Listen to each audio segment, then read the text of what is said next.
अगर आप चाहते हैं दिल म्यूजिक मोतिहारी का ऑडियो वीडियो सबसे पहले आप तक पहुंचे तो मेरे चैनल को सब्सक्राइब करें और बेल आइकन को दबाना ना भूलें।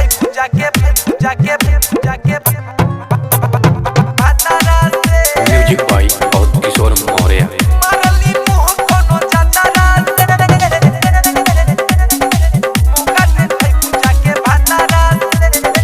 चढ़ल जवानी एकर बाटे जुआइल गजबे बाटे बोलाइल रे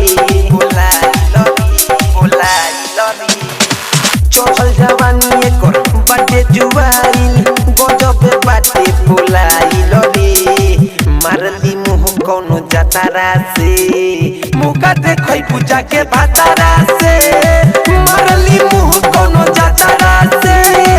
मुका देखै पूजा के भातारा से मुका देखै पूजा के भातारा से मारली मुँह कोनो जतारा से मुका देखै पूजा के भातारा से गरम भइल बा जवानी में आके करेली बातऊ खवानी में जाके गरम भइल बा जवानी में आके करेली बातऊ खवानी में जाके गोर बदन एकर बाजी कनाइल बुढ़ो स देखिलो भाइल रे मारली मुँह कोनो जतारा से मुका देखै पूजा के भातारा से मारली मुँह कोनो जतारा से मुका देखै पूजा के भातारा से मुका देखै पूजा के भातारा से म्यूजिक बाय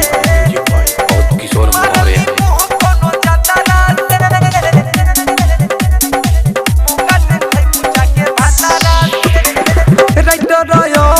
किशोर के बोला के करेली चुमा चाटी छौड़ी लुका के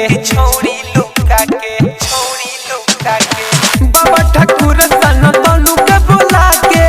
करेली चुमा चाटी छौड़ी लुका के राजा सदम काले चिके बयाइल यही से रोहे सोटियाइल रे